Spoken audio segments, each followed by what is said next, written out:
ವೇದಿಕೆಯ ಮೇಲಿರುವ ಎಲ್ಲ ಅತಿಥಿಗಳೇ, ವೇದಿಕೆಯ ಮುಂಭಾಗದಲ್ಲಿ ಇರುವ ಎಲ್ಲ ಬಂಧುಗಳೇ, ನಾನು ಯಾರ ಹೆಸರನ್ನು ಇಲ್ಲಿ ಹೇಳ್ತಾ ಇಲ್ಲ, ಯಾಕೆಂದ್ರೆ ವೇದಿಕೆ ಮೇಲೂ ಜಾಸ್ತಿ ಜನ ಇದ್ದಾರೆ, ಮುಂದ್ಗಡೆನೂ ಅನೇಕ ಘಟಾನುಘಟಿಗಳು ಕೂತಿದ್ದಾರೆ.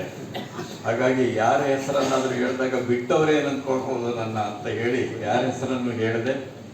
ಎಲ್ರಿಗೂ ನನ್ನ ನಮಸ್ಕಾರಗಳನ್ನು ತಿಳಿಸ್ತಾ, ನನಗೆ ತಿಳಿದ ಕೆಲವು ವಿಚಾರಗಳನ್ನು ನಿಮ್ಮ ಮುಂದೆ ಹಂಚಿಕೊಳ್ಳೋದಕ್ಕೆ ಇಷ್ಟಪಡ್ತೇನೆ. ಇದಕ್ಕೆ ಜಯಪ್ರಕಾಶ್ ಮಾವಿನಕುಳಿ ಅವರು ನನ್ನನ್ನು ಸಮಾರೋಪ ಭಾಷಣ ಮಾಡೋಕ್ಕೆ ಬರಬೇಕು ಅಂತ ಕೇಳಿದರು. ನಾನು ತಕ್ಷಣ ಒಪ್ಕೊಳ್ಳಿಲ್ಲ. ಅದಕ್ಕೆ ಬಸವರಾಜ್ ಅವರು ಫೋನ್ ಮಾಡಿ ಕೇಳಿದರು. ಆದರೆ ನಾನು ಈ ರಾಜ್ಯ ಮಟ್ಟದ ರಾಜ್ಯಶಾಸ್ತ್ರ ಸಮಾವೇಶದಲ್ಲಿ ಭಾಷಣ ಮಾಡೋದಕ್ಕೆ, ವಿಶೇಷವಾಗಿ ಸಮಾರೋಪ ಭಾಷಣ ಮಾಡೋದಕ್ಕೆ ಎಷ್ಟು ಅರ್ಹ ಅಂತ ಹೇಳಿ 2-3 ದಿವಸ ನಾನೇ ಯೋಚನೆ ಮಾಡಿಕೊಂಡೆ. ರಾಜಕೀಯ ಮಾಡೋದು ಬೇರೆ, ರಾಜ್ಯಶಾಸ್ತ್ರ ಸಮಾವೇಶದಲ್ಲಿ ಮಾತಾಡೋದು ಬೇರೆ. ಯಾಕೆಂದ್ರೆ ನಾವು ಯೂನಿವರ್ಸಿಟಿಲಿ ಇರೋರಿಗೆ ರಾಜಕೀಯ ಚೆನ್ನಾಗಿ ಗೊತ್ತಿರುತ್ತೆ ಅಂತ ಅಂದ್ಕೊಂಡಿದ್ದೀನಿ ನಾನು.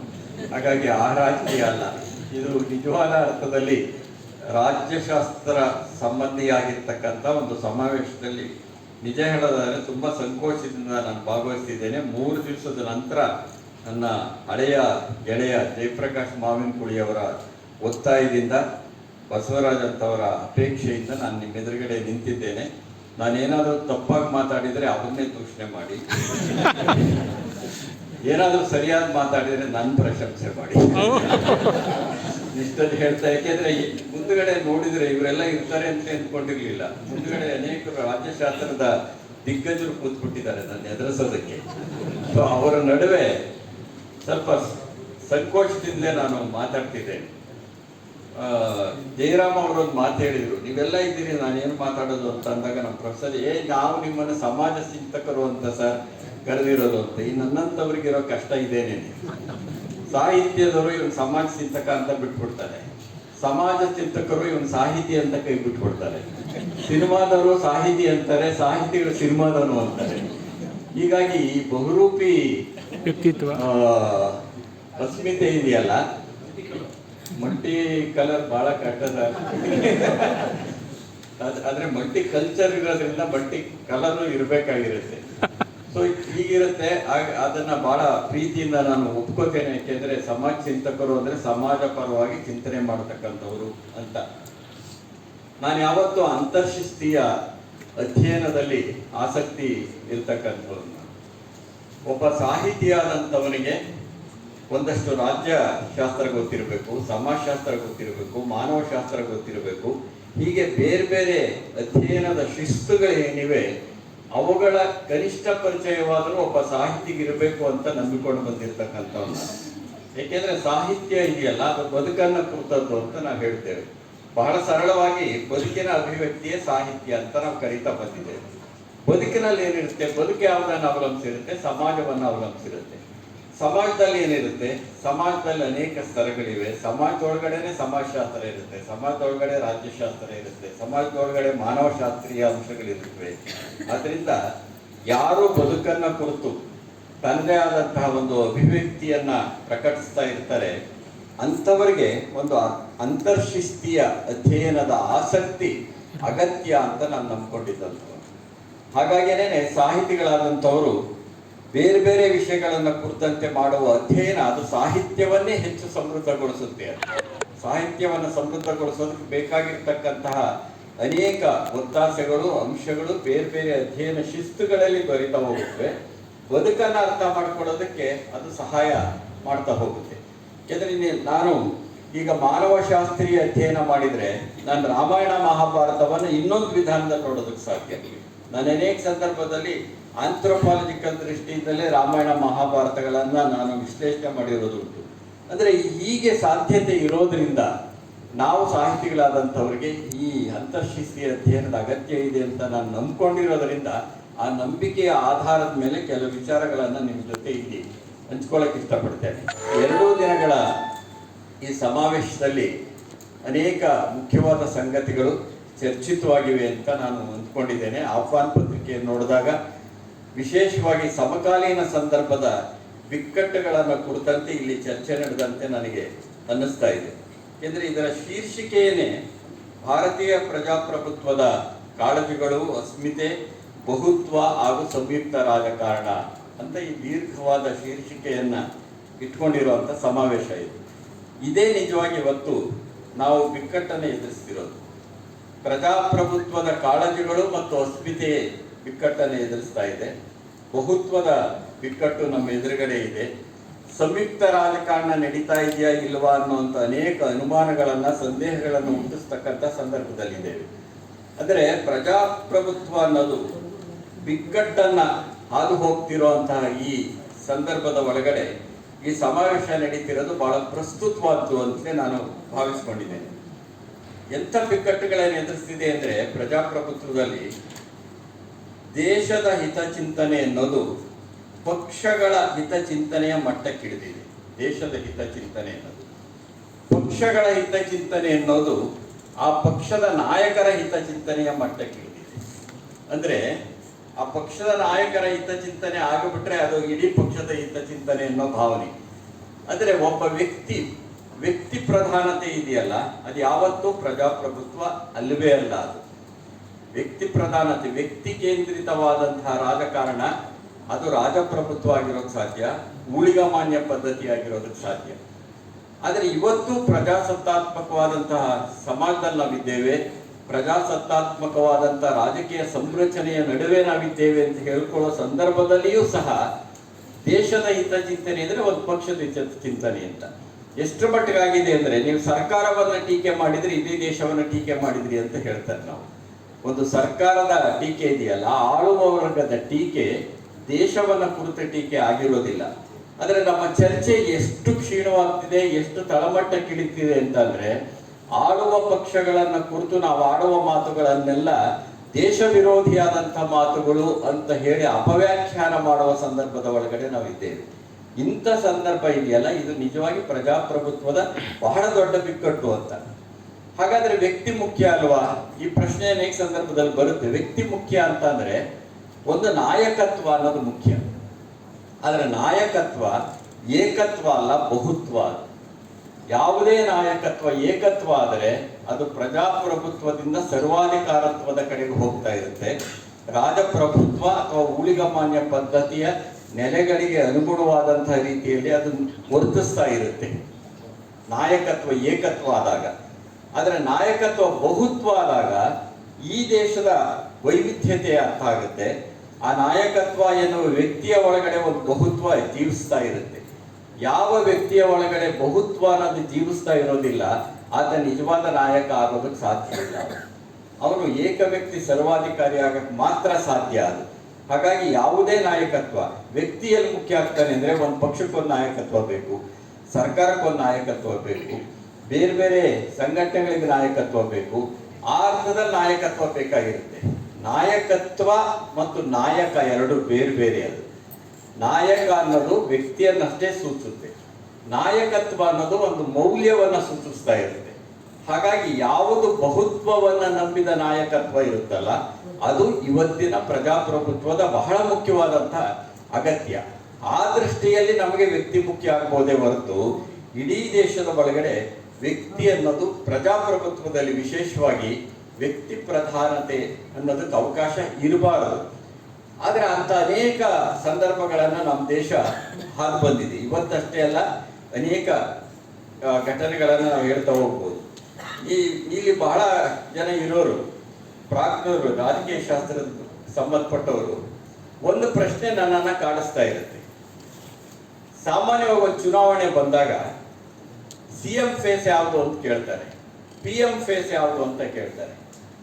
ಫೇಸ್ ಅಂದ್ರೆ ಫೇಸ್ಬುಕ್ ಅಲ್ಲ, ಯಾಕೆಂದ್ರೆ ನಾನು ಬುಕ್ಕಲ್ಲಿ ನಂಬಿಕೆ ಇರೋನು, ಫೇಸ್ಬುಕ್ಕಿಗಿಂತ ಬುಕ್ಕಲ್ಲಿ ನಂಬಿಕೆ ಇರೋನು, ಅದು ಬೇರೆ ವಿಷಯ. ಆದರೆ CM ಫೇಸ್ ಯಾವುದು, PM ಫೇಸ್ ಯಾವುದು ಅಂದ್ರೆ, ಮೊದಲೇ ನೀವು ಒಬ್ಬ CM ಕ್ಯಾಂಡಿಡೇಟ್ ಅನ್ನ, CM ಅಭ್ಯರ್ಥಿಯನ್ನ ಪ್ರಕಟಿಸೋದಾದ್ರೆ ಮೊದಲೇ ನೀವು ಪ್ರಧಾನಮಂತ್ರಿ ಅಭ್ಯರ್ಥಿಯೊಬ್ಬನನ್ನ ನೀವು ಪ್ರಕಟಿಸಿ ಅದನ್ನ ಇಟ್ಕೊಂಡು ನೀವು ಚುನಾವಣೆಯನ್ನ ಎದುರಿಸೋದಾದ್ರೆ ಅದು ಸಂಸದೀಯ ಪ್ರಜಾಪ್ರಭುತ್ವವೇ ಅನ್ನೋ ಪ್ರಶ್ನೆಯನ್ನ ಕೇಳೋರು ಕಡಿಮೆ ಆಗಿದ್ದಾರೆ ಇವತ್ತು ಅಂತ ಅನ್ಸುತ್ತೆ. ಯಾಕೆಂದ್ರೆ ನೀವು ವಿಧಾನಸಭೆಗೆ ಆಯ್ಕೆಯಾದಂತಹ ಬಹುಮತ ಪಡೆದ ಪಕ್ಷದ ಸದಸ್ಯರು ಮುಖ್ಯಮಂತ್ರಿಯನ್ನು ಆಯ್ಕೆ ಮಾಡಬೇಕಾಗಿರುತ್ತೆ. ಹಾಗೆ ಲೋಕಸಭೆಗೆ ಆಯ್ಕೆ ಆಗಿರ್ತಕ್ಕಂಥ ಬಹುಮತ ಪಡೆದ ಪಕ್ಷದ ಲೋಕಸಭಾ ಸದಸ್ಯರು ಪ್ರಧಾನಮಂತ್ರಿಯನ್ನು ಆಯ್ಕೆ ಮಾಡಬೇಕಾಗಿರುತ್ತೆ. ಅಂದ್ರೆ ಮೊದಲೇ ನೀವು ಸಿಎಂ ಅಭ್ಯರ್ಥಿಯನ್ನು ಹೇಳ್ತೀರಿ, ಮೊದಲೇ ಪ್ರಧಾನಮಂತ್ರಿ ಅಭ್ಯರ್ಥಿಯನ್ನು ಹೇಳ್ತೀರಿ ಅಂತ ಅಂದ್ರೆ ಈ ಕಡೆ ವಿಧಾನಸಭೆ ಸದಸ್ಯರು, ಆ ಕಡೆ ಲೋಕಸಭೆ ಸದಸ್ಯರ ಹಕ್ಕುಗಳಿಗೆ ಚ್ಯುತಿ ತರ್ತಾ ಇದ್ದೀರಿ, ಅವರ ಸ್ವಾತಂತ್ರ್ಯವನ್ನು ಕಸ್ಕೊಳ್ತಾ ಇದ್ದೀರಿ, ಸಂಸದೀಯ ಪ್ರಜಾಪ್ರಭುತ್ವಕ್ಕೆ ವಿರುದ್ಧವಾಗಿ ವರ್ತಿಸ್ತಿದ್ದೀರಿ ಅಂತ ಹೇಳುವ ಜನ ಇವತ್ತು ಕಡಿಮೆ ಆಗಿದ್ದಾರೆ. ಮಾಧ್ಯಮದವರು ಕೇಳ್ತಿರ್ತಾರೆ, ನಿಮ್ ಸಿಎಂ ಫೇಸ್, ಮೊದಲು ಮಾಧ್ಯಮದವ್ರಿಗೆ ಫೇಸ್ ಇದೆಯಾ ಅಂತ ಕೇಳ್ಕೊಳ್ಳಲ್ಲ ಅವರು. ಆದ್ರೆ ಸಿಎಂ ಫೇಸ್ ಯಾವುದು, PM ಫೇಸ್ ಯಾವುದು, ನಿಮ್ಮ ನಾಯಕ ಯಾರು? ಅರೆ ನೀವು ನಾಯಕ ಯಾರು? ಒಂದು ನಾಯಕತ್ವ ತನಗೆ ತಾನೇ ಹುಟ್ಕೊಳ್ಳುತ್ತೆ. ಎಷ್ಟೋ ಜನ, ಈಗ ಒಂದು ಉದಾಹರಣೆ ಇಲ್ಲಿರೋ ಅನೇಕರಿಗೆ ಗೊತ್ತು, ದೇವರಾಜ ಅರಸು ಅವರು ಮುಖ್ಯಮಂತ್ರಿ ಆಗ್ತಾರೆ ಅಂತ ಹೇಳಿ ಅವರು ಎಲೆಕ್ಷನ್ ನಿಂತಾಗ ಯಾರಿಗೂ ಗೊತ್ತೇ ಇರಲಿಲ್ಲ, ಎಲೆಕ್ಷನ್ಗೆ ನಿಂತಿರ್ಲಿಲ್ಲ ಅವರು. ಆದರೆ ಕಾಂಗ್ರೆಸ್ ಪಕ್ಷವಾಗಿ ಗೆದ್ದು ಬಂತು. ಇಂದಿರಾ ಗಾಂಧಿ ಅವರು ಕಾಂಗ್ರೆಸ್ ಅನ್ನ ಒಡೆದ ಸಂದರ್ಭದಲ್ಲಿ, ಅಥವಾ ಕಾಂಗ್ರೆಸ್ ಒಡೆದ ಸಂದರ್ಭದಲ್ಲಿ, ಇಂದಿರಾ ಗಾಂಧಿ ಅವರು ಅಂತ ಹೇಳಲ್ಲ, ಸಂದರ್ಭದಲ್ಲಿ ಅವರು ನಾಯಕತ್ವವನ್ನು ಒಪ್ಕೊಂಡು ಅವರು ಮುಖ್ಯಮಂತ್ರಿ ಆದರು. ಆದ್ರೆ ಇಡೀ ಚುನಾವಣೆಯಲ್ಲಿ ಯಾರು ಮುಖ್ಯಮಂತ್ರಿ ಅಂತ ಹೇಳಿರ್ಲಿಲ್ಲ.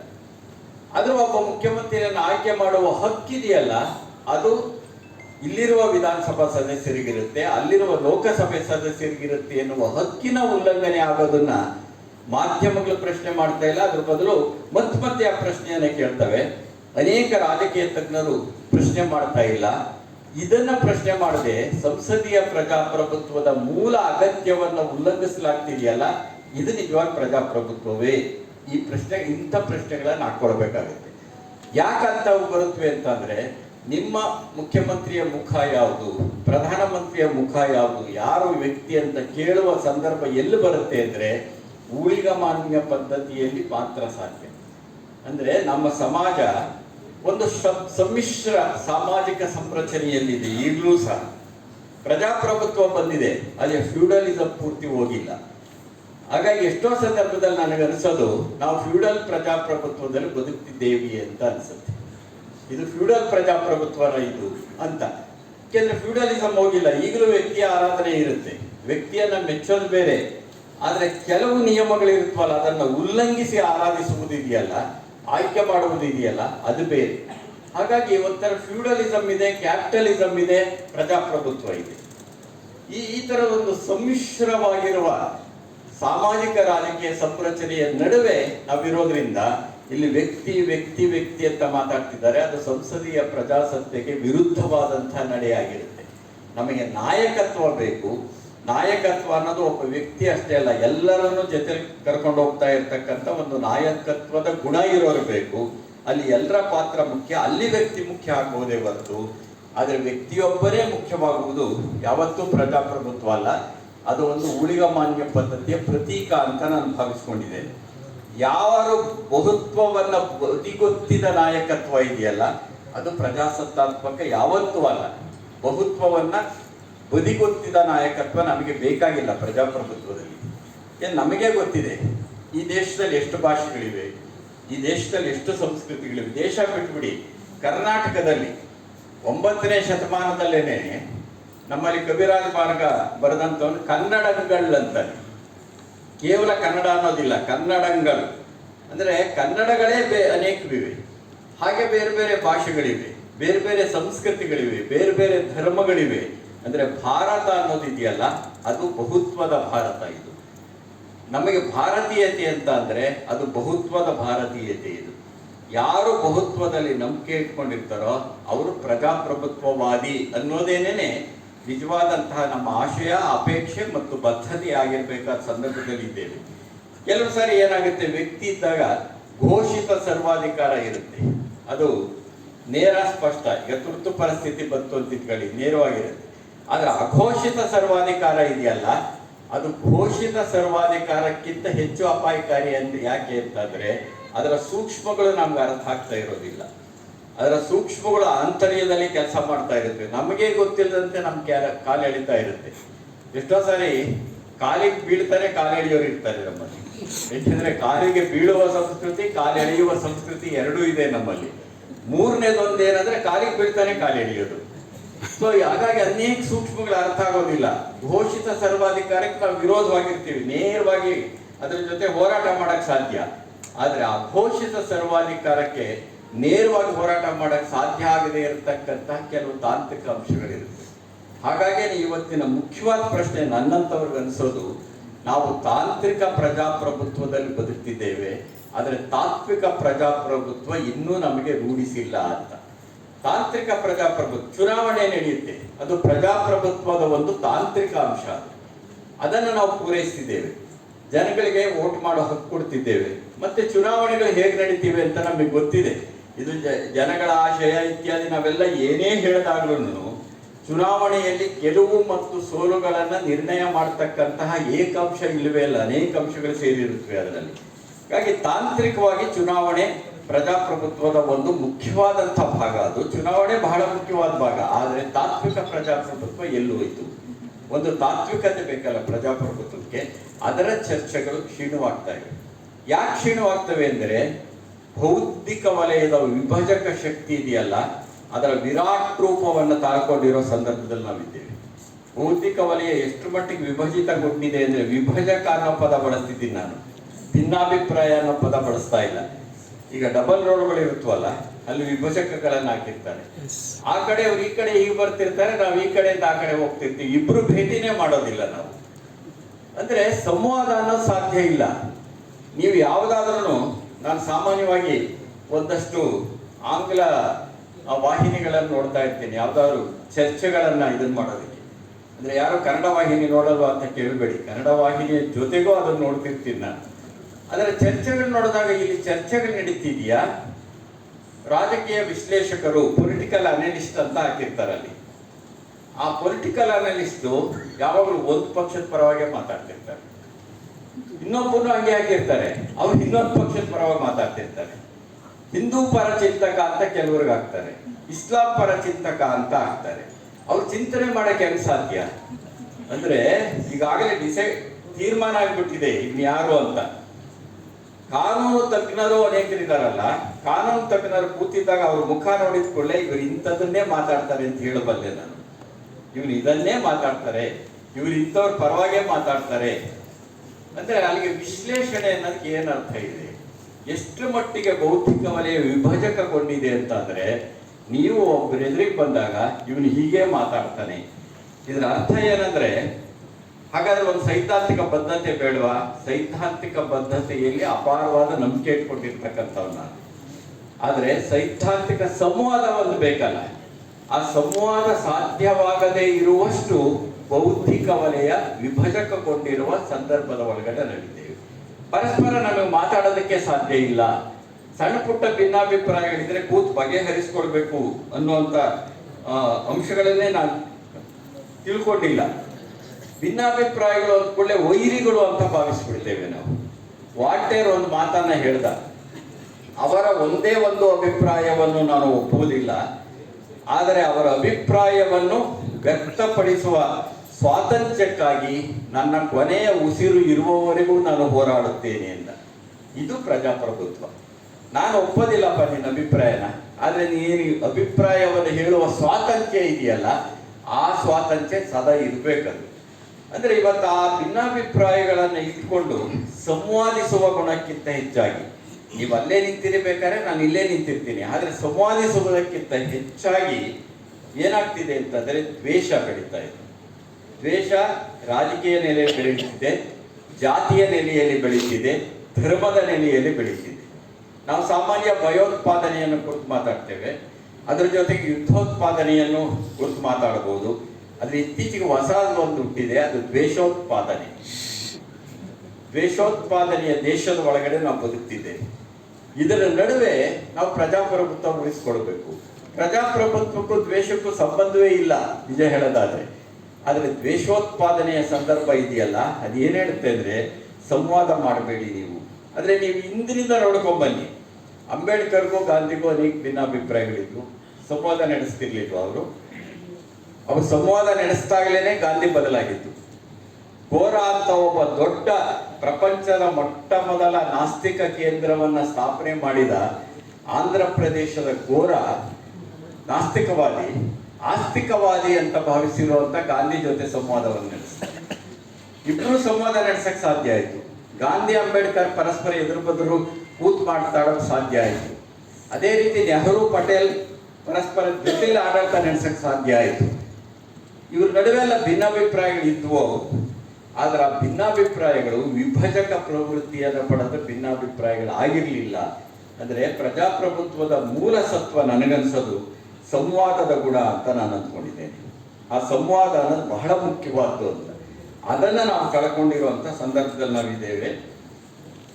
ಈಗ ಅಧಿಕಾರ ಹೇಗಿರಬೇಕು ಅಂದರೆ 1947 ಡಿಸೆಂಬರ್ 1ನೇ ತಾರೀಕು ನೆಹರು ಅವರು ಒಂದು ಆಕಾಶವಾಣಿ ಭಾಷಣದಲ್ಲಿ ಒಂದು ಮಾತನ್ನು ಹೇಳ್ತಾರೆ. ಏನಂದ್ರೆ ಈ ಪ್ರಧಾನಮಂತ್ರಿ ಸ್ಥಾನ ಅನ್ನೋದು ಸ್ಥಾನ ಅಲ್ಲ, ಪ್ರಧಾನಮಂತ್ರಿ ಆಗಿರ್ತಕ್ಕಂಥವನು ದೇಶದ ಪ್ರಥಮ ಸೇವಕ ಅಂತ ನಾನು ಭಾವಿಸ್ಕೊಂಡಿದ್ದೇನೆ ಅಂತ ಮೊದಲು ಹೇಳಿದ್ದು ಗಾಂಧೀಜಿ. ಆದ್ರೆ ಯಾರ್ಯಾರು ಹೇಳಿರ್ತಾರೆ, ಯಾರ್ಯಾರಾದ್ರೂ ಕಾಪಿರೈಟ್ ತಗೋತಾರೆ ಈ ಸಂದರ್ಭದಲ್ಲಿ, ಅದು ನಿಮ್ಗೆ ಅರ್ಥ ಆಗುತ್ತೆ ಅಂತ ನಾನು ಭಾವಿಸ್ಕೊಂಡಿದ್ದೇನೆ. ಆದರೆ ಮೊದಲೇ ಹೇಳಿದ್ದೇನೆ 1947 ಡಿಸೆಂಬರ್ 1ನೇ ತಾರೀಕು ನೆಹರು ಅವರಿಗೆ ಮಾತನ್ನು ಹೇಳ್ತಾರೆ. ಗಾಂಧೀಜಿ ಅಂತವರು ಇಲ್ಲಿರುವ ಸ್ವಾತಂತ್ರ್ಯ ಕಟ್ಟಕಡೆಯ ಮನುಷ್ಯರಿಗೂ ಸೇರಬೇಕು ಅಂತ ವಾದ ಮಾಡ್ತಾರೆ. ಅಂಬೇಡ್ಕರ್ ಪ್ರಜಾಪ್ರಭುತ್ವ ಅನ್ನೋದಕ್ಕೆ ಕೊಟ್ಟಂತಹ ವ್ಯಾಖ್ಯಾನಗಳಿದೆಯಲ್ಲ, ಅದು ಇಡೀ ದೇಶದಲ್ಲಿ ಅನನ್ಯವಾಗಿರ್ತಕ್ಕಂಥ ಅದ್ಭುತವಾದಂಥ ವ್ಯಾಖ್ಯಾನಗಳು. ಸಾಮಾಜಿಕ ಪ್ರಜಾಪ್ರಭುತ್ವ, ರಾಜಕೀಯ ಪ್ರಜಾಪ್ರಭುತ್ವ, ಆರ್ಥಿಕ ಪ್ರಜಾಪ್ರಭುತ್ವ ಅಂತ ಅವ್ರೇನು ಸಂವಿಧಾನ ಸಭೆಯಲ್ಲಿ 1949ರಲ್ಲಿ ಭಾಷಣ ಮಾಡ್ತಾ ಏನು 3 ವಿಂಗಡಣೆ ಮಾಡಿ, ಎಲ್ಲದಕ್ಕಿಂತ ಮುಖ್ಯವಾದ್ದು ನನಗೆ ಪ್ರಿಯವಾದ ಸಾಮಾಜಿಕ ಪ್ರಜಾಪ್ರಭುತ್ವ ಅಂತ ಹೇಳಿದರು. ಸ್ವಾತಂತ್ರ್ಯ, ಸಮಾನತೆ ಮತ್ತು ಸೋದರತೆ, ಆದ್ರೆ ಈ 3 ಬೇರ್ಪಡಿಸಲಾಗದ ಅಂಶಗಳು ಅಂತ ಹೇಳಿದರು ಅವರು ಸಂವಿಧಾನ ಸಭೆಯಲ್ಲಿ. ಅಂದರೆ ಪ್ರಜಾಪ್ರಭುತ್ವ ಅನ್ನೋದ್ರಲ್ಲಿ ಸ್ವಾತಂತ್ರ್ಯವೂ ಇರಬೇಕು, ಸಮಾನತೆ ಇರಬೇಕು, ಸೋದರತೆ ಇರಬೇಕು ಅಂತ ಹೇಳಿದರು ಅವರು. ಈ ಬೇರ್ಪಡಿಸಲಾಗ ಈ ಅಂಶಗಳು. ಆದರೆ ಸ್ವಾತಂತ್ರ್ಯದ ಅರ್ಥ ಏನಾಗಿದೆ, ಅಪವ್ಯಾಖ್ಯಾನವನ್ನು ಹೇಗೆ ಮಾಡ್ಬೋದು. ಇವತ್ತು ಅನೇಕ ಅಂಶಗಳು ಇದಾವಲ್ಲ, ಅಪವ್ಯಾಖ್ಯಾನಕ್ಕಾಗಿ ಅವತಾರವೆತ್ತಿದವರು ಅನೇಕರಿದ್ದಾರೆ ಈ ದೇಶದಲ್ಲಿ. ನೀವೇನಾದರೂ ಮಾತಾಡಿ ಅದಕ್ಕೊಂದು ಅಪವ್ಯಾಖ್ಯಾನ ಇರುತ್ತೆ, ಸರಿಯಾದ ವ್ಯಾಖ್ಯಾನ ಸಿಗುತ್ತಾ ಅಂತ ನಿರೀಕ್ಷೆ. ಅಷ್ಟರ ಮಟ್ಟಿಗೆ ಕಲುಷಿತಗೊಂಡಂತಹ ಮನಸ್ಥಿತಿ ಇದೆ ನಮ್ಮಲ್ಲಿ. ಆಮೇಲೆ ಎಷ್ಟು ಸೊಗಸಾಗಿ ಅನ್ನೋದನ್ನು ಇನ್ವರ್ಟೆಡ್ ಕಾಮರ್ಸ್ ಅಲ್ಲಿ ಹೇಳ್ತಿದ್ದೀನಿ. ಒಂದು ಭಾಷೆಯನ್ನು ಎಷ್ಟು ಕೆಡಿಸ್ಬೋದು ಅನ್ನೋದಕ್ಕೆ ನೀವು ಇತ್ತೀಚಿನ ದಿನಗಳಲ್ಲಿ ನೋಡಿದ್ರೆ ಗೊತ್ತಾಗುತ್ತೆ. ನುಡಿ ನೈತಿಕತೆ ಅನ್ನೋದೇ ನಾಶವಾಗ್ಬಿಟ್ಟಿದೆ ಇಲ್ಲಿ. ಆ ನುಡಿ ನೈತಿಕತೆ ನಾಶವಾಗಿದೆ ಅಂತಂದ್ರೆ ಪ್ರಜಾಪ್ರಭುತ್ವದ ಪರಿಭಾಷೆ ನಿಮಗೆ ರೂಢಿಯಾಗಿಲ್ಲ ಅಂತ ಅರ್ಥ. ಪ್ರಜಾಪ್ರಭುತ್ವ ಅಂದ್ರೆ ಅದಕ್ಕೆ ಒಂದು ಪರಿಭಾಷೆ ಇರುತ್ತೆ, ಊಳಿಗಮಾನ್ಯ ಪದ್ಧತಿಗೆ ಒಂದು ಪರಿಭಾಷೆ ಇರುತ್ತೆ, ರಾಜಪ್ರಭುತ್ವಕ್ಕೆ ಒಂದು ಪರಿಭಾಷೆ ಇರುತ್ತೆ. ಅವರ ಆದೇಶಗಳನ್ನು ಕೊಡ್ತಿರ್ತಾರೆ ಯಾವಾಗಲೂ, ರಾಜಪ್ರಭುತ್ವ ಇತ್ಯಾದಿಗಳು, ಅವ್ರ ಪರಿಭಾಷೆ ಬೇರೆ. ಆದರೆ ಪ್ರಜಾಪ್ರಭುತ್ವದ ಪರಿಭಾಷೆ ಬೇರೆ. ಇಲ್ಲಿ ಪ್ರಜಾಪ್ರಭುತ್ವ ರಾಜಕೀಯಕ್ಕೆ ಒಂದು ನೈತಿಕತೆ ಇರುತ್ತೆ, ಸಾಮಾಜಿಕ ವಲಯಕ್ಕೆ ನೈತಿಕತೆ ಇರುತ್ತೆ, ಧಾರ್ಮಿಕ ವಲಯಕ್ಕೆ ನೈತಿಕತೆ ಇರುತ್ತೆ. ಆ ನೈತಿಕತೆಗೆ ಅನುಗುಣವಾದಂಥ ಭಾಷಾ ಪ್ರಯೋಗಗಳು ನಡೀತಾ ಇರುತ್ತೆ. ಹಾಗಾಗಿ ಅನೇಕ ಸಮಾರಂಭಗಳಲ್ಲಿ ದಿವ್ಯ ಸಾನ್ನಿಧ್ಯ ಅಂತ ಆಗ್ತಾರೆ, ಅನೇಕರ ಹೆಸರಾಗಿ ದಿವ್ಯ ಸಾನ್ನಿಧ್ಯ ಅಂತ ಹಾಕಿರ್ತಾರೆ. ಆ ದಿವ್ಯ ಸಾನ್ನಿಧ್ಯದಿಂದ ಬರುವ ಮಾತುಗಳು ಹೇಗಿರುತ್ತೋ ಏನೋ ನಾವು ಊಹೆ ಮಾಡ್ಕೊಳಕ್ಕಾಗಲ್ಲ. ದಿವ್ಯ ಸಾನ್ನಿಧ್ಯದಲ್ಲಿ ಇರ್ತಕ್ಕಂಥವರು ಇವತ್ತು ಏನೇನೋ ಮಾತಾಡ್ತಿರ್ತಾರೆ.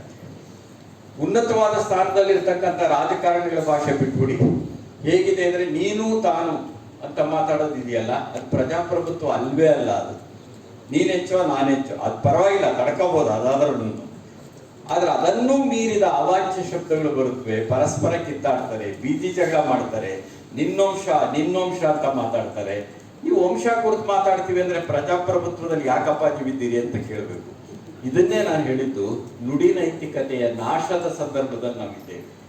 ನುಡಿಗೆ ಒಂದು ನೈತಿಕತೆ ಇರುತ್ತೆ, ಪ್ರಜಾಪ್ರಭುತ್ವಕ್ಕೆ ಪರಿಭಾಷೆ ಇದೆಯಲ್ಲ, ಅದು ಒಂದು ನೈತಿಕತೆ. ಇಂಥ ಸಂದರ್ಭದಲ್ಲಿಯೇ ಸಂವಾದ ಅನ್ನೋದು ಬಹಳ ಮುಖ್ಯ ಅಂತ ಅನ್ಸೋದು. ಆದ್ರೆ ನಾವೇನ್ ಮಾಡ್ತಿದ್ದೇವೆ, ನಾಯಕ ಮತ್ತು ಖಳನಾಯಕರನ್ನ ಸೃಷ್ಟಿ ಮಾಡ್ತಿದ್ದೇವೆ. ಗಾಂಧಿಗೂ ಅಂಬೇಡ್ಕರ್ಗೂ ಭಿನ್ನಾಭಿಪ್ರಾಯ ಇತ್ತ, ಇವರಿಗೆ ಅವರು ಖಳನಾಯಕ, ಅವ್ರಿಗೆ ಇವರು ಖಳನಾಯಕ. ಸರ್ದಾರ್ ವಲ್ಲಭಾಯ್ ಪಟೇಲು, ನೆಹರು, ಅವರಿಬ್ರು ಸತ್ತ ಎಷ್ಟೋ ವರ್ಷ ಆದ್ಮೇಲೆ ಯಾರು ಪ್ರಧಾನಿ ಆಗಿರ್ಬೇಕು ಅಂತ ಇವತ್ತು ದೊಡ್ಡ ಚರ್ಚೆ ನಡೀತಿರುತ್ತೆ. ಮತ್ತೆಲ್ಲ ಊಟ ಬರ್ತಾರೆ ಅಂತ. ಅಂದ್ರೆ ಇನ್ನೂ ಚರ್ಚೆ ಮಾಡ್ತಾನೆ ಇದ್ದೇವೆ. ಅವರಿಬ್ರು ಎಷ್ಟೋ ವರ್ಷ ಆಗಿದೆ. ಇಲ್ಲ ಇವರು ಆಗ್ಬೇಕಾಗಿತ್ತು, ಕಾರ್ಯಕಾರಿ ಸಮಿತಿಲಿ ಹೀಗಾಯ್ತು, ನೆಹರು ಆಗ್ಬೇಕಾಗಿರ್ಲಿಲ್ಲ. ಅಂದ್ರೆ ನಾನು ಗಾಂಧೀಜಿಯವರ ಸಮೀಪದಲ್ಲಿ ಇದ್ದಂಥ ಒಬ್ಬರು ಬರೆದಿರೋ ಪುಸ್ತಕ ನಾನು ಓದಿದ್ದೇನೆ. ಯಾಕೆ ನೆಹರು ಇಷ್ಟಪಟ್ಟರು ಗಾಂಧೀಜಿ? ಅವತ್ತು ಒಬ್ಬ ಅಪ್ಪಟ ಜಾತ್ಯತೀತ ವ್ಯಕ್ತಿ ಬೇಕಾಗಿತ್ತು. ಲಕ್ಷಾಂತರ ಜನರ ಹತ್ಯೆ ಆಗ್ತಾ ಇರೋ ಸಂದರ್ಭದ ಒಳಗಡೆ ಈ ದೇಶವನ್ನ ಕಾಪಾಡುವಂತ ಅತ್ಯಂತ ಒಬ್ಬ ಜಾತ್ಯತೀತ ವ್ಯಕ್ತಿ ಬೇಕಾಗಿತ್ತು. ಹಾಗಂತೇಳಿ ನೆಹರು ಪಟೇಲ್ರಿಗೆ ಜಗಳ ಇತ್ತ. 1949 ಅಕ್ಟೋಬರ್ 24ನೇ ತಾರೀಕು ಪ್ರಕಟವಾಗಿರುವಂತ ವಲ್ಲಭಾಯ್ ಪಟೇಲ್ರ ಒಂದು ಲೇಖನ ಇದೆ.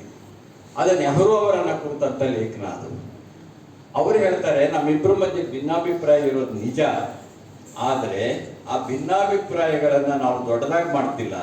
ಹಿರಿಯನಾಗಿ ನಾನು ಏನಾದರೂ ಕೇಳಿದಾಗ ನೆಹರು ಅವರು ನನ್ನ ಮಾತುಗಳನ್ನು ಕೇಳ್ತಾರೆ. 2 ವರ್ಷದಲ್ಲಿ ಇಡೀ ವಿಶ್ವದಲ್ಲಿ ನಮ್ಮ ಭಾರತಕ್ಕೆ ದೊಡ್ಡ ಮನ್ನಣೆಯನ್ನು ದೊರಕಿಸಿಕೊಟ್ಟಂತಹ ಮುತ್ಸದ್ದಿ ನೆಹರು ಅಂತ ಪಟೇಲರು ಬರೀತಾರೆ. ಆದ್ರೆ ಪಟೇಲರ ಶಿಷ್ಯರು ನಂಬೋದಿಲ್ವೇ? ಅಂದ್ರೆ ಸರ್ದಾರ್ ಪಟೇಲರ ಜೊತೆ ನಾವು ಮಾತಾಡ್ಬೋದು, ಗಾಂಧಿ ಜೊತೆ ಮಾತಾಡ್ಬೋದು, ಅಂಬೇಡ್ಕರ್ ಜೊತೆ ಮಾತಾಡ್ಬೋದು, ಅವರವರ ಅನುಯಾಯಿಗಳ ಜೊತೆ ಮಾತಾಡೋದು ಬಹಳ ಕಷ್ಟ ಆಗಿದೆ. ಹಾಗಾಗಿ ಪಟೇಲ್ರ ಈ ಮಾತು ಒಂದು ದೀರ್ಘವಾದ ಒಂದು ಲೇಖನನೇ ಬರೆದಿದ್ದಾರೆ. ನಾನು ದಿನಾಂಕನೇ ಹೇಳ್ತಿರೋದ್ರಿಂದ ನೀವು ಸತ್ಯ ಅಂತ ನಂಬಬೇಕು. ಯಾಕೆಂದ್ರೆ ಇದು ಸತ್ಯಕ್ಕೆ ಸಾಕ್ಷಿ ಕೇಳುವ ಕಾಲ ಇದು, ಸುಳ್ಳಿಗೆ ಯಾರು ಸಾಕ್ಷಿ ಕೇಳೋದಿಲ್ಲ. ಹಾಗಾಗಿ ನಾವು ಒಬ್ಬನ ನಾಯಕ ಒಬ್ಬನ ಕಳನಾಯಕ ಮಾಡ್ಕೊಂಡು ಕೂತಿದೀವಿ, ನಮ್ಮ ಎದುರುಗಡೆನೇ ಇಲ್ಲ ಅವರು. ಒಂದು ಅಕಾಡೆಮಿಕ್ ಆದ ಒಂದು ಸಂವಾದ ಆಗ್ಬೇಕಾಗಿರುವಂತ ಅಂಶಗಳೆಲ್ಲ ಇವತ್ತು ಏನಾಗಿವೆ ಅಂದ್ರೆ ಅಕಾಡೆಮಿಕ್ ಸಂವಾದವನ್ನ, ಅದರ ಸ್ವರೂಪವನ್ನ ಕಳ್ಕೊಂಡ್ಬಿಟ್ಟು. ಯಾಕೆಂದ್ರೆ ಯಾರು ಯಾವ್ದು ಮಾತಾಡ್ಬೇಕು ಅದನ್ನ ಮಾತಾಡ್ತಾ ಇಲ್ಲ. ಧರ್ಮಗಳು ಗುರುಗಳು ಏನು ಮಾತಾಡ್ಬೇಕು ಮಾತಾಡ್ತಿದಾರ, ಅದಕ್ಕೆ ಉತ್ತರ ನಿಮ್ಮಲ್ಲೇ ಇದೆ. ರಾಜಕಾರಣಿಗಳು ಪ್ರಜಾಪ್ರಭುತ್ವದ ಬಗ್ಗೆ ಮಾತಾಡ್ತಿದಾರ? ಇಲ್ಲ. ಅವರ ಆಸ್ತಿ ಸಂಪತ್ತು ಇತ್ಯಾದಿ ಮಾತಾಡ್ತಾರೆ. ಯಾರೇನ್ ಮಾತಾಡ್ತಿದ್ದಾರೆ ಅಂದ್ರೆ ಒಂದು ಸಂವಾದ ಅನ್ನೋದು ಅದಕ್ಕಿರ್ಬೇಕಾಗಿರ್ತಕ್ಕಂಥ ಅಕಾಡೆಮಿಕ್ ಶಿಸ್ತಿನ ಜೊತೆಗೆ ಒಂದು ಮಾನವೀಯ ಸಂವಾದ ಇದೆಯಲ್ಲ, ಅದು ಬಹಳ ಮುಖ್ಯ. ನಾನು ನಂಬಿದ ಸಿದ್ಧಾಂತವನ್ನ ಇನ್ನೊಬ್ಬರಿಗೆ ತಲುಪಿಸ್ಬೇಕು ಅಂದ್ರೆ ನಾನು ನಂಬಿರೋದು ಮನುಷ್ಯ ಸಂಬಂಧಗಳನ್ನ. ಆದರೆ ಒಬ್ಬ ಸಿದ್ಧಾಂತದಲ್ಲಿ ಬದ್ಧತೆ ಇರತಕ್ಕಂಥ ಒಬ್ಬ ಬುದ್ಧಿಜೀವಿಗೆ ಅಹಂಕಾರ, ಬೌದ್ಧಿಕ ಅಹಂಕಾರ ಬಂದ್ರೆ ಅವನು ಯಾರನ್ನೂ ತಲುಪೋದಿಲ್ಲ. ಅಧಿಕಾರದ ಅಹಂಕಾರವೂ ಇರಬಾರದು, ಬೌದ್ಧಿಕ ಅಹಂಕಾರವೂ ಇರಬಾರದು. ನೀವು ಮನುಷ್ಯ ಸಂಬಂಧ ಕಟ್ಟಿದ್ರೆ ನಾನು ವಿಚಾರ ಅವನಿಗೆ ತಲುಪೋಕೆ ಸಾಧ್ಯ, ಪರಸ್ಪರ ಮಾತಾಡೋದಕ್ಕೆ ಸಾಧ್ಯ. ಅಲ್ಲಿ ಪ್ರಜಾಪ್ರಭುತ್ವ ಇರುತ್ತೆ. ಆಮೇಲೆ ಬಹುಮತ ಇದೆಯಲ್ಲ, ಇದೊಂದು ಪ್ರಜಾಪ್ರಭುತ್ವದಲ್ಲಿ ಅದನ್ನ ಹೇಗೆ ನಿರ್ವಹಿಸಬೇಕು ಅಂತ ಗಾಂಧಿ ಬಹಳ ಹಿಂದೆ ಹೇಳ್ತಾರೆ ಈ ಮಾತನ್ನ. ಪ್ರಜಾಪ್ರಭುತ್ವದಲ್ಲಿ ಈ ಬಹುಮತದ ಸಂಖ್ಯೆ ಇದೆಯಲ್ಲ, ಆ ಸಂಖ್ಯೆ ಎಷ್ಟೋ ಸಾರಿ ನಮಗೆ ತೊಂದರೆ ಉಂಟು ಮಾಡುತ್ತೆ ಅನ್ನೋ ಮಾತನ್ನ ಅವರು ಬರೆದಿದ್ದಾರೆ ಹಿಂದೆನೆ. ಇವತ್ತೇನಾಗಿದೆ ಅಂದ್ರೆ ನಮ್ಮ ಲೋಕಸಭೆ ಸದಸ್ಯರು, ವಿಧಾನಸಭೆ ಸದಸ್ಯರು ಎಲ್ಲರನ್ನು ಸಂಖ್ಯೆಯ ಮಟ್ಟಕ್ಕೆ ಹಿಡಿದಿದ್ದಾರೆ, ನಿಮ್ಮ ಮನುಷ್ಯರ ಮಟ್ಟಕ್ಕಲ್ಲ. ಯಾಕೆ ಅಂತಂದ್ರೆ ನಿಮಗೆ ಎಷ್ಟು ಜನದ ಬೆಂಬಲ ಇದೆ, ಇವ್ರಿಗೆ ಎಷ್ಟು ಜನದ ಬೆಂಬಲ ಇದೆ. 224ರಲ್ಲಿ ನಿಮಗೆ 136 ನಮಗಿದೆ ಅಂತ ಇವರು ಅಂದ್ರೆ 136 ಸಂಖ್ಯೆ. ಅದು 136 ಮನುಷ್ಯರಲ್ಲ. ಇನ್ ಕೆಲವರು ಹೇಳ್ತಾರೆ ಇಲ್ಲ ನಮಗೆ ಕಡಿಮೆ ಇದೆ ಆದ್ರೆ ನಾವು ವ್ಯಾಪಾರ ಮಾಡಬಲ್ವಿ ಅಂತ. ಯಾಕೆಂದ್ರೆ ಇವ್ರ ಸಂಖ್ಯೆ ಆದ್ರಿಂದ ವ್ಯಾಪಾರ ಮಾಡ್ಬೋದು. ಅಂದ್ರೆ ಒಬ್ಬ ಲೋಕಸಭೆ ಸದಸ್ಯ, ಒಬ್ಬ ವಿಧಾನಸಭೆ ಸದಸ್ಯ ಸಂಖ್ಯೆಯ ಮಟ್ಟಕ್ಕೆ ಹಿಡಿದರೆ ಅದು ಪ್ರಜಾಪ್ರಭುತ್ವದ ಅವನತಿಯ ಸಂಕೇತ. ಸಂಖ್ಯೆ ಆಗಬಾರದು. ಇಂಥ ಸಂದರ್ಭದಲ್ಲಿದೆ. ಬಹುಮತ ಇದ್ಬಿಟ್ರೆ ಎಲ್ಲ ಆಯ್ತಾ? ನಾನು 2 ಉದಾಹರಣೆ ಈ ಸಂದರ್ಭದಲ್ಲಿ ನಿಮಗೆ ಕೊಡಕ್ಕೆ ಇಷ್ಟಪಡ್ತೇನೆ. ತುಂಬಾ ಹಿಂದೆ ರಾಜಯ್ಯನವರು ಒಂದು ಅರಣ್ಯ ಕಾಯ್ದೆಯನ್ನ ಮಂಡಿಸಿದ್ರು ವಿಧಾನಸಭೆಯಲ್ಲಿ. ಆಗ ವಿರೋಧ ಪಕ್ಷದಲ್ಲಿ ಬಿಜೆಪಿಯಿಂದ ಯಡಿಯೂರಪ್ಪನವರಿದ್ರು. ದೊಡ್ಡ ಸಂಖ್ಯೆ ಇರಲಿಲ್ಲ, ಬಹುಶಃ 2 ಇದ್ರು ಅಂತ ಕಾಣಿಸುತ್ತೆ. ಅವಾಗ ಯಡಿಯೂರಪ್ಪನವರು ಇದು ಅರಣ್ಯವಾಸಿಗಳನ್ನು ಒಕ್ಕಲೆಬ್ಸುತ್ತೆ, ಇದು ಬಹಳ ತೊಂದರೆ ಆಗುತ್ತೆ, ಇದನ್ನು ನಾನು ವಿರೋಧಿಸ್ತೀನಿ ಅಂತ ಹೇಳಿ ಧರಣಿ ಕೂತ್ಕೊಳ್ತಾರೆ. ಕಾಂಗ್ರೆಸ್ಸಿಗೆ ದೊಡ್ಡ ಬಹುಮತ ಇರುತ್ತೆ ಆ ಸಂದರ್ಭದ ಒಳಗಡೆ. ಎಲ್ಲ ಚರ್ಚೆ ನಡೆಯುತ್ತೆ. ಯಡಿಯೂರಪ್ಪನವ್ರು ಧರಣಿ ಕೂತ್ಕೋತಾರೆ. ಮಾರನೇ ದಿವಸ ಬಂದು ರಾಜಯ್ಯನವರು ಹೇಳ್ತಾರೆ, ಯಡಿಯೂರಪ್ಪನವ್ರು ಹೇಳಿದಿರೋದು ನನಗೆ ಮನವರಿಕೆ ಆಗಿದೆ, ಈ ಮಸೂದೆಯನ್ನ ಇಟ್ಟಿದ್ದೀನಲ್ಲ ನಾನು ವಿಧಾನಸಭೆಯಿಂದ ವಾಪಸ್ ತಗೋತೀನಿ ಅಂತ ಹೇಳ್ತಾರೆ. ಇದು ಪ್ರಜಾಪ್ರಭುತ್ವ. ನನಗೆ ಬಹುಮತ ಇದೆ ಅಂತ ಹೇಳ್ಬಿಟ್ಟು ನಾನು ಮಾಡೇ ಮಾಡ್ತೀನಿ, ನೀನೇನಾದ್ರೂ ಮಾಡ್ಕೋ ಅಂತ. ಇವತ್ತು ಬಹುಮತ ಅಲ್ಪಮತ ಇವೆಲ್ಲ ಅಂಶಗಳೆಲ್ಲ, ಯಾಕೆಂದ್ರೆ ಚರ್ಚೆನೇ ನಡೆಯಲ್ವಾದ್ರಿಂದ ಈ ಗಲಾಟೆ ಆಗ್ತಿರ್ಬೇಕಾದ್ರೆ ಮಂಡಿಸ್ತಾರೆ, ಕೈ ಎತ್ತಿ ಅಂತಾರೆ, ಅಲ್ಲಿ ಮಸೂದೆ ಅಂಗೀಕಾರ ಹೋಗ್ಬಿಡುತ್ತೆ. ಆದ್ರೆ ಅವಾಗ ಚರ್ಚೆ ನಡೆದ ಸಂದರ್ಭದ ಒಳಗಡೆ ಅತ್ಯಂತ ಬಹುಮತ ಇದ್ದಂತಹ ಒಂದು ಸರ್ಕಾರ, ರಾಜಯ್ಯನವರು ಸರ್ಕಾರದ ಒಬ್ಬ ಪ್ರತಿನಿಧಿಯಾಗಿರ್ತಾರೆ. ಅವರು ವಾಪಸ್ ತಗೊಂಡ್ರಲ್ಲ ವೀರಾಶಯ್ಯನವರು, ಅದು ಪ್ರಜಾಪ್ರಭುತ್ವ. ಒಬ್ಬ ವ್ಯಕ್ತಿಯ ಆಶಯದಲ್ಲೂ ಏನೋ ಅರ್ಥ ಹುಡುಕಿದ್ರು ಅಂತ. ನನಗೆ ಇನ್ನೊಂದು ಯಾವತ್ತೂ ಕಾಣಿಸ್ತಕ್ಕಂಥದ್ದು ನೆಹರು ಮತ್ತು ಲೋಹಿಯಾ ಅವರ ನಡುವೆ ಇದ್ದಂತಹ ಸಂಬಂಧ ಅನ್ನೋದಕ್ಕಿಂತ ಸಂಘರ್ಷ ಅದು. ಲೋಹಿಯಾ ಅವರು ಎಷ್ಟರ ಮಟ್ಟಿಗೆ ನೆಹರು ಅವರ ಟೀಕಾಕಾರರು ಅಂದರೆ, ನೆಹರು ಅವರ ಬಟ್ಟೆಗಳು ರಷ್ಯಾದಲ್ಲಿ ಇಸ್ತ್ರಿ ಆಗಿ ಬಂದ್ಬಿಡುತ್ತವೆ ಅನ್ನೋವರೆಗೂ ಟೀಕೆ ಮಾಡ್ತಿದ್ರು. ಭಾರತದಲ್ಲಿ ಇಸ್ತ್ರಿ ಪೆಟ್ಟಿಗೆಗಳಿಗೆ ಬರ ಇತ್ತು ಅಂತ. ಸೊ ಅಲ್ಲಿವರೆಗೆ ಟೀಕೆ ಮಾಡ್ತಿದ್ರು ಅವರು. ಅದೊಂದು ನಾನು ಒಂದು ಮೆಟಫರ್ ಆಗಿ ಸ್ವೀಕರಿಸ್ತೀನಿ ಅಷ್ಟೇನೇನೆ. ಯಾಕೆಂದ್ರೆ ಇಸ್ತ್ರಿ ಮಾಡಿಸೋದಕ್ಕೆ ಯಾರು ರಷ್ಯಾ ಕಳ್ಸಕ್ಕೆ ಹೋಗೋದಿಲ್ಲ, ಇಲ್ಲೇ ಮಾಡ್ಕೋತಿರ್ತಾರೆ. ಒಳ್ಳೊಳ್ಳೆ ಬಟ್ಟೆ ಹಾಕ್ತಾ ಇದ್ರು ಅವರು. ನೆಹರು ಅವರು ತುಂಬ ಒಳ್ಳೆ ಬಟ್ಟೆ ಹಾಕ್ತಿದ್ರು. SF ಕೃಷ್ಣ ಭಾಳ ಬಟ್ಟೆ ಹಾಕ್ತಿದ್ರು. ಅವರೆಲ್ಲರಿಗಿಂತ ಚೆನ್ನಾಗಿ ನಮ್ಮ ಪ್ರಧಾನಿಗಳು ಒಳ್ಳೆ ಬಟ್ಟೆ ಹಾಕ್ತಾರೆ. ಅದರಿಂದ ನೀವು ಬಟ್ಟೆ ಮೇಲೆ ಯಾಕೆ ಅಳಿಯೋಣ ನಾವು? ಅದರಿಂದ ಆ ಥರ ಟೀಕೆ ಮಾಡ್ತಿದ್ದ ಅಷ್ಟೇ ಅಲ್ಲ, ನೆಹರು ಅವರ ಬಹಳ ಕಟುವಾದ ಟೀಕಾಕಾರ ಲೋಹಿಯಾ ಅವರು. ಸಮಾಜವಾದಿಗಳು ನೆಹರನ್ನು ಟೀಕೆ ಮಾಡ್ತಾ ಬಂದದ್ದುಂಟು, ಲೋಹಿಯಾವಾದಿಗಳೆಲ್ಲ. ಆದರೆ ಚುನಾವಣೆಯಲ್ಲಿ ಲೋಹಿಯಾ ಅವರು ಸೋತೋಗ್ತಾರೆ ಸರ್. ಪ್ರಧಾನಿಯಾದಂಥ ನೆಹರು ಲೋಕಸಭೆಯಲ್ಲಿ ಹೇಳ್ತಾರೆ, ಲೋಹಿಯಾ ಅವರು ಸೋತೋಗಿದ್ದಾರೆ, ಅವರು ಇವತ್ತು ಲೋಕಸಭೆಯಲ್ಲಿ ಇಲ್ಲ, ಈಗ ಲೋಕಸಭೆ ಅಪೂರ್ಣವಾಗಿದೆ ಅಂತ ಹೇಳ್ತಾರೆ. ಇದು ಪ್ರಜಾಪ್ರಭುತ್ವ. ಅಂದರೆ ನನ್ನನ್ನು ವೈಯಕ್ತಿಕವಾಗಿಯೇ ಟೀಕೆ ಮಾಡ್ತಾ ಇದ್ದಂಥ ಒಬ್ಬ ವ್ಯಕ್ತಿ ನೇರವಾಗಿ ನೆಹರು ಅಂತಲೇ ಅಂದರೆ, ನೆಹರು ಅವರಿಗೆ ಕಾಂಗ್ರೆಸ್ಸಿನ ಒಬ್ಬ ಪ್ರತಿನಿಧಿಯಾಗಿ ಕಾಣಿಸ್ತಾ ಇದ್ರು. ಅದರ ಒಂದು ರೂಪಕ ಅದು. ಆ ಮುಖಾಂತರ ಅವರು ಕಾಂಗ್ರೆಸ್ಸನ್ನು ಟೀಕೆ ಮಾಡ್ತಿದ್ರು. ಅಂಥವ್ರು ಇಲ್ಲದೆ ಇರೋದರಿಂದ ಲೋಕಸಭೆ ಅಪೂರ್ಣವಾಗಿದೆ ಅಂತ ಹೇಳ್ತಾರೆ. ಮುಂದೆ ಲೋಹಿಯಾ ಅವರು ಉಪಚುನಾವಣೆಯಲ್ಲಿ ಗೆದ್ದು ಬರ್ತಾರೆ. ಆ ಉಪಚುನಾವಣೆಯಲ್ಲಿ ಗೆದ್ದು ಬಂದ ಸಂದರ್ಭದ ಒಳಗಡೆ ನೆಹರು ಎದ್ದು ನಿಂತ್ಕೊಂಡು ಹೇಳ್ತಾರೆ, ಇವತ್ತು ಲೋಕಸಭೆ ಪೂರ್ಣವಾಯಿತು ಅಂತಾರೆ. ಇದು ಪ್ರಜಾಪ್ರಭುತ್ವ. ಇದನ್ನು ಕಾಣೋದಕ್ಕೆ ಸಾಧ್ಯವ ನಾವು? ಖಂಡಿತ ಕಾಣೋಕ್ಕೆ ಸಾಧ್ಯ ಇಲ್ಲ. ಇಂಥ ಸಂದರ್ಭದ ಒಳಗಡೆ ನಾವಿದ್ದೇವೆ ಇವತ್ತು. ಅವರು ಲೋಹಿಯಾ, ನೆಹರು ಬದ್ಧ ವೈರಿಗಳು ಅಂತ ಯಾಕೆ ತಿಳ್ಕೊಬೇಕು ನಾವು? ಇಬ್ಬರ ಆಲೋಚನಾ ವಿಧಾನ ಬೇರೆ. ಆದರೆ ಆಲೋಚನಾ ವಿಧಾನಕ್ಕೆ ನಾನು ಮನ್ನಣೆಯನ್ನು ಕೊಡ್ತೀನಿ ಅನ್ನೋದೇ ಪ್ರಜಾಪ್ರಭುತ್ವ. ಅದನ್ನು ಒಪ್ಪಬೇಕು ಅಂತ ಅಲ್ಲ. ಯಾವುದೇ ಪ್ರಜಾಪ್ರಭುತ್ವದಲ್ಲಿ ಪಂಚೇಂದ್ರಿಯಗಳು ಜಾಗೃತವಾಗಿರಬೇಕು. ನಾನು ಅದನ್ನು ಪಂಚೇಂದ್ರಿಯ ಪ್ರಜಾಪ್ರಭುತ್ವ ಅಂತ ಕರಿತೀನಿ. ನಾನು ಪಂಚೇಂದ್ರಿಯ ಪ್ರಜಾಪ್ರಭುತ್ವ ಅಂದರೆ ನನ್ನ ಕಿವಿ ಸರಿ ಇರಬೇಕು, ನನ್ನ ಕಣ್ಣು ಸರಿ ಇರಬೇಕು, ನನ್ನ ನಾಲಿಗೆ ಸರಿ ಇರಬೇಕು, ನನ್ನ ಮೂಗು ಸರಿ ಇರಬೇಕು. ನನಗೆ ಬರೀ ದುರ್ವಾಸನೆ ಕಂಡ್ರಾಗಲ್ಲಪ್ಪ ಅಂತ. ನಾವೆಲ್ಲ ಸಗಣಿ ಮಧ್ಯೆ ಬೆಳೆದು ಬಂದರು. ದುರ್ವಾಸನೆ ಕಂಡ್ರಾಗಲ್ಲ ಅಂದ್ರೆ ಹಿಂಗೆ. ದುರ್ವಾಸನೆಯನ್ನು ಇರಬೇಕು, ಸುವಾಸನೆಯೂ ಇರಬೇಕು. ಚರ್ಮ ಬಹಳ ಮುಖ್ಯವಾಗಿ. ಮುಟ್ಟುವುದು, ಸ್ಪರ್ಶ, ಅಸ್ಪೃಶ್ಯತೆ ಎಲ್ಲಿರುತ್ತೋ ಅಲ್ಲಿ ಚರ್ಮದ ಒಂದು ಮಾನದಂಡ ಅದು. ನಿನ್ನನ್ನು ಮುಟ್ಟಬಲ್ಲೆ, ನೀನು ನನ್ನನ್ನು ಮುಟ್ಟಬಹುದು ಅಂತ ಹೇಳ್ಬೇಕು ಪ್ರಜಾಪ್ರಭುತ್ವ. ನಾನು ಕೇಳಿಸಿಕೊಳ್ಬಲ್ಲೆ ಅಂತ ಹೇಳಬೇಕು ಕಿವಿ. ಹಾಗೇನೆ ನಾನು ಕಣ್ಣು ನೋಡಬಲ್ಲೆ ಎನ್ನಾಗಿರ್ಬೇಕು. ಕಿವಿ ಕಂಡರ್ ಕಿವಿ ಆಗಬಾರ್ದು, ಕಣ್ಣು ಕಂಡರ್ ಕಣ್ಣು ಆಗಬಾರ್ದು, ನಾಲಿಗೆ ಕಂಡವ್ರ ನಾಲಿಗೆ ಆಗಬಾರ್ದು.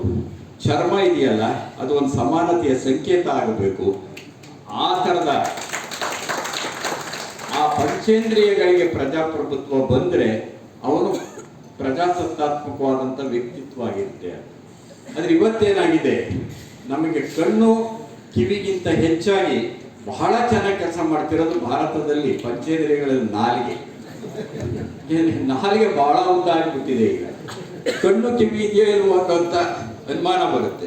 ಇನ್ನು ಚರ್ಮ ಸಂಬಂಧಿಯಾಗಿರ್ತಕ್ಕಂತಹ ಒಂದು ತಾತ್ವಿಕತೆ ಇದೆಯಲ್ಲ, ಅದು ಎಷ್ಟರ ಮಟ್ಟಿಗೆ ಆಘಾತಕರವಾಗಿದೆ ಅಂತ ಅಂದರೆ, ಎಷ್ಟು ಜನರ ಮೇಲೆ ದೌರ್ಜನ್ಯ ನಡೀತಿದ್ದಲ್ಲಿ ದಲಿತರ ಮೇಲೆ ನೋಡಿ. ಅಸ್ಪೃಶ್ಯತೆಯ ಆಚರಣೆ ಅನ್ನೋದು, ನಾನು ಈಗ 10 ವರ್ಷಗಳ ಹಿಂದಿನ ಮಾಹಿತಿ ಹೇಳ್ತಿದ್ದೀನಿ. ಇವತ್ತೇನಾದರೂ ಬದಲಾಗಿದ್ದರೆ ಸಂತೋಷ. ಕೈಯಲ್ಲಿ ಮಲ ಎತ್ತುವವರ ಸಂಖ್ಯೆ 10 ವರ್ಷಗಳ ಹಿಂದೆ 1,86,286 ಜನ ಇದ್ದರು ಕೈಯಲ್ಲಿ ಮಲ ಎತ್ತರು. ಇದು ಒಂದು ಅಧಿಕೃತ ಮಾಹಿತಿ ನಾನು ಹೇಳ್ತಿದ್ದೀನಿ. ಹಾಗೆ ಗಾಡಿಯಲ್ಲಿ ಮಲವನ್ನು ಹಾಕೊಂಡು ತಳ್ತಕ್ಕಂಥವ್ರು 8 ಕೋಟಿಗಿಂತ ಹೆಚ್ಚು ಜನ ಇದ್ದರು.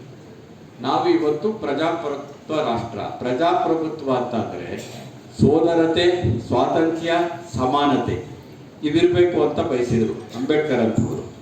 ಸಂವಾದ ಇರಬೇಕು ಅಂತ ನೆಹರು ಮತ್ತು ಗಾಂಧಿ ಅಂತವ್ರು ಬಯಸಿದರು. ಇವ್ಯಾವ ನಮ್ಮ ಕಣ್ಣೆದುರಿಗೆ ಇಲ್ಲವೇ ಇಲ್ಲ ಅಂತಲ್ಲ, ಮಾತಾಡೋರು ಮಾತಾಡ್ತಾನೆ ಇದ್ದಾರೆ. ಮಾತಾಡ್ತಕ್ಕಂಥವ್ರು ಅನೇಕ ಬಿಕ್ಕಟ್ಟುಗಳು ಬಂದಿವೆ, ಸವಾಲುಗಳು ಬಂದಿವೆ. ಮಾತಾಡಿದ ಕಾರಣಕ್ಕಾಗಿ ಜೈಲುಗಳನ್ನು ಸೇರಿದಂಥವ್ರು ಇದ್ದಾರೆ. ಇಂಥ ಸಂದರ್ಭದ ಒಳಗಡೆ ಮಾತು ಅನೇಕರಲ್ಲಿ ಇದೆ, ಆದರೆ ಮಲಿನವಾದ ಮಾತು ಮಲಿನಗೊಂಡ ಸಂದರ್ಭದಲ್ಲಿದ್ದೇವೆ. ಮಾತು ಮಲಿನಗೊಂಡಿದೆ, ಚರ್ಮ ಮಲಿನಗೊಂಡಿದೆ. ಅದರ ಅರ್ಥ ಏನಂದ್ರೆ ನಮ್ಮ ಮನಸ್ಸು ಮಲಿನಗೊಂಡಿದೆ. ನಾವು ಸ್ವಚ್ಛ ಭಾರತದ ಬಗ್ಗೆ ಮಾತಾಡ್ತೇವೆ, ಇದನ್ನು ಅನೇಕ ಸಾರಿ ಹೇಳ್ತೀನಿ ನಾನು.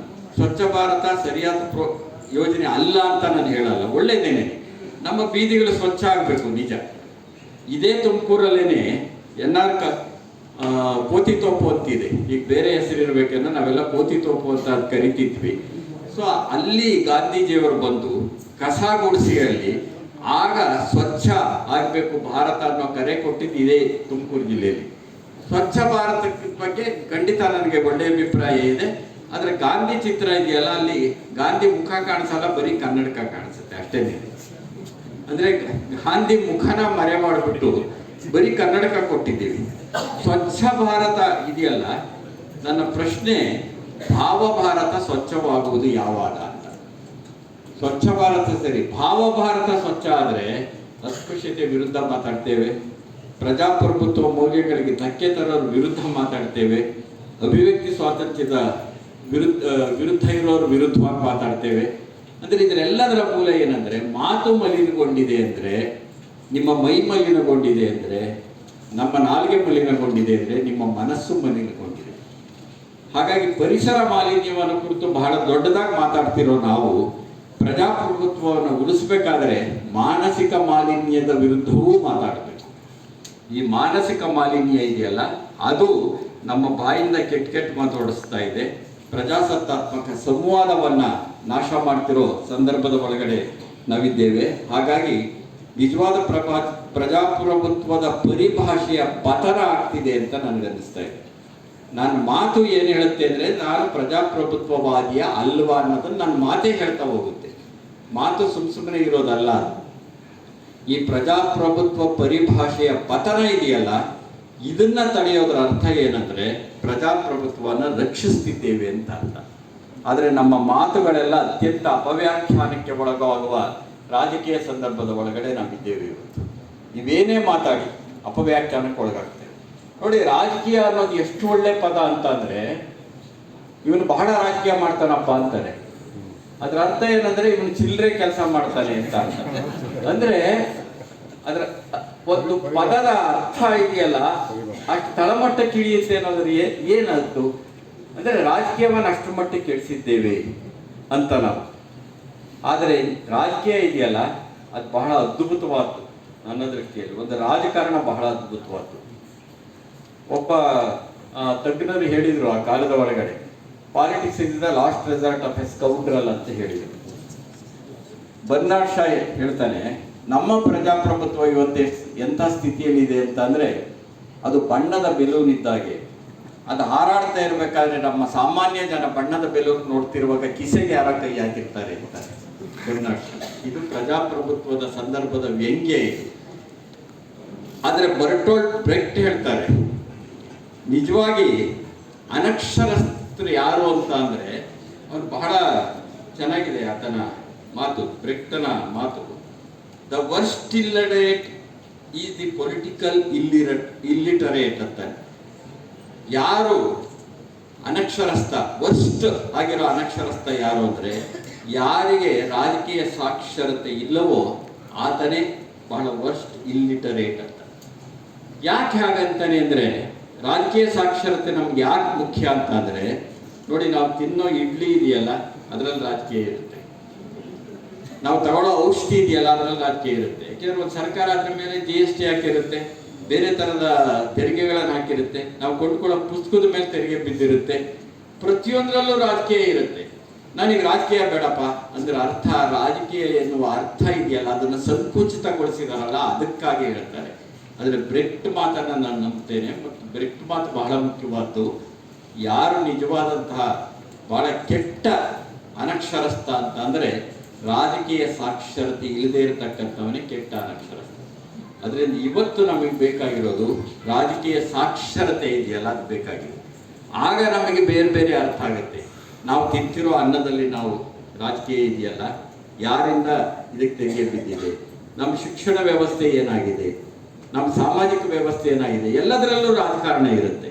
ಅಂದ್ರೆ ಒಂದು ರಾಜಕೀಯ ಪದ್ಧತಿಯೊಂದು ಅದರ ನೀತಿ ನಿಲುವುಗಳ ಮುಖಾಂತರವಾಗಿ ಸಮಾಜದ ಮೇಲೆ ಉಂಟಾಗ್ತಾ ಇರತಕ್ಕಂಥ ಪರಿಣಾಮವನ್ನು ಅರ್ಥ ಮಾಡ್ಕೋಬೇಕಾದ್ರೆ ನಮಗೆಲ್ಲರಿಗೂ ರಾಜಕೀಯ ಸಾಕ್ಷರತೆ ಬೇಕು. ಆ ರಾಜಕೀಯ ಸಾಕ್ಷರತೆ ಹೆಚ್ಚಾದಷ್ಟು ಪ್ರಜಾಪ್ರಭುತ್ವದ ಮೌಲ್ಯಗಳು ನಮ್ಮಲ್ಲಿ ಉಳಿತಾ ಹೋಗುತ್ತವೆ. ಆಗ ಪ್ರಜಾಪ್ರಭುತ್ವಕ್ಕೆ ಒಂದು ಅರ್ಥ ಬರುತ್ತೆ, ಇಲ್ಲದಿದ್ರೆ ಅಪವ್ಯಾಖ್ಯಾನಗಳು ಜಾಸ್ತಿ ಆಗುತ್ತವೆ ಅಂತ ಹೇಳ್ತಾ ನನ್ನ ಈ ಮಾತಿನ ಸಮರ್ಥನೆಗಾಗಿ ಕೊನೆಯಲ್ಲಿ ಒಂದು ಪ್ರಸಂಗವನ್ನು ಹೇಳಿಬಿಟ್ಟು ನನ್ನ ಭಾಷಣ ಮುಗಿಸೋಕೆ ಇಷ್ಟಪಡ್ತೇನೆ. ನಮ್ಮ ಪ್ರಸರ್ ಕುಮಾರ್ ಎಷ್ಟೊತ್ತಾದ್ರೂ ಮಾತಾಡಿ ಸರ್ ಅಂದರು, ಅದು ಬಹಳ ಸೌಜನ್ಯ ಅಷ್ಟೇನೇ. ಅದು ಎಷ್ಟೊತ್ತಾದ್ರೂ ಮಾತಾಡಿ ಅಂತ ಅತಿಥಿಗಳಿಗೆ ಹೇಳಲೇಬೇಕು ಪಾಪ.